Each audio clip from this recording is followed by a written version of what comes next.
Welcome to Man Does Tech, where I solve the problems you didn't even know you had. You begin by confirming which adapter you have and why that matters. USB adapters behave differently than internal M.2 or PCIe cards. Once you know the model, make sure you have a driver package or another internet source to fetch drivers. That prevents getting stuck.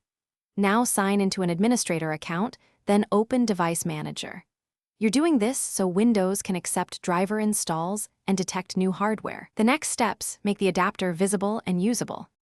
You plug the adapter in firmly, use a powered USB port or seat the internal card and attach antennae because loose connections cause non-detection.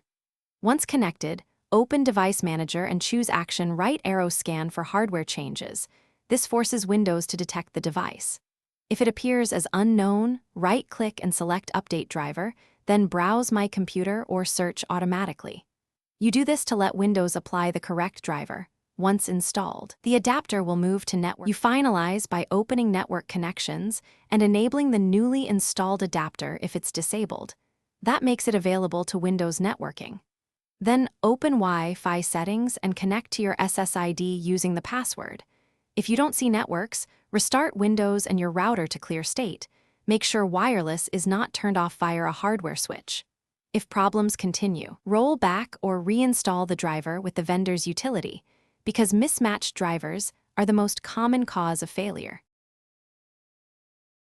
Thanks for watching. If you found this helpful, don't forget to like and subscribe.